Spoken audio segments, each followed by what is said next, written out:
Fallout continues from an ATF operation known as Fast and Furious. Under the program, ATF agents in Phoenix sold about 2,000 weapons to so-called straw buyers, hoping to trace the weapons back to the Mexican drug cartels. You know, the guys that are chopping heads off, killing people left and right. Yeah, those are the arms that were sold to them. But the plan backfired. Last December, Border Agent Brian Terry killed in a shootout. There you see him, guns found at the scene, linked to the ATF operation. Last week, California Representative Darrell Issa demanded answers from the Justice Department.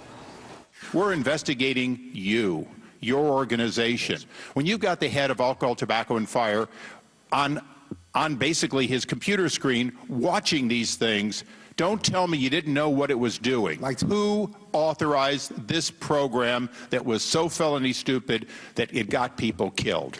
Mr. Chairman, I do not know the answer to that question, and the Inspector General is reviewing the matter.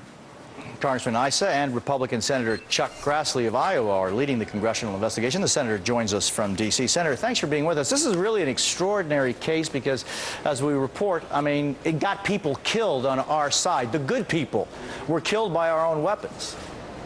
Jose, the sad part of it is they had people at the grassroots of the organization, as well as some of these gun dealers that were cooperating with the federal government in this process, warned that something bad would happen. And that prophecy came to fruition in the murder of Terry. And so, you know, they had plenty of warning about this from people that knew what was going on.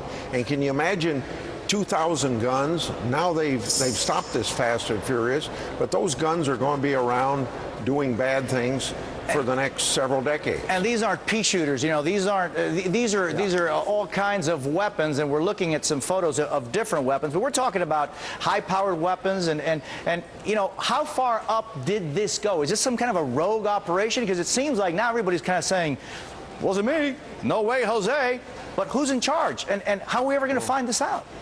Well, Jose, in my testimony before Issa's committee last week, I spoke about at least one meeting that included people other than the highest levels of ATF. And so other people knew about this. Now, who made the decision, when the decision was made, that's what Congressman Issa and I are trying to find out. I'm being stonewalled because I'm in the minority. In the case of Issa, he's got subpoena power because he's in the majority.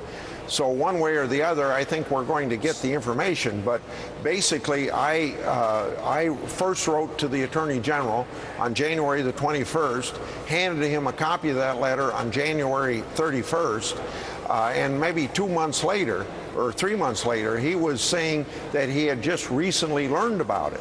But they did stop the Fast and Furious program once I exposed it, and I was only able to expose it because whistleblowers were not getting the attention up the chain of command, so then out of frustration, they came to me. You know, you talk about the letters you wrote in December, January. You also, Issa and you also sent a letter on the 3rd of May, and interesting because you hand wrote, and we're showing up on screen there on the yellow. It says, P.S.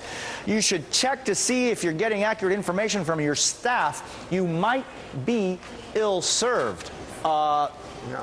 Looks like that's exactly what I meant when he knew about it in January, but he was testifying later on that he just recently learned about it. So I think that's being ill-served by his staff. And Senator, am I correct to say that 150 shootings have occurred using these weapons that were given to these thugs, these terrorists, by ATF?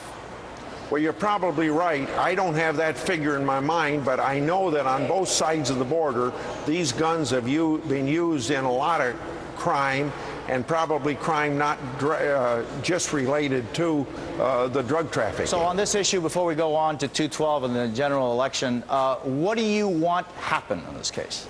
Well, I think the question is, I want to know who knew what, who gave approval, when they gave approval, and all the papers connected with justifying that. I want to know how high up in our government, and particularly in the Justice Department, people knew about this before the program actually started.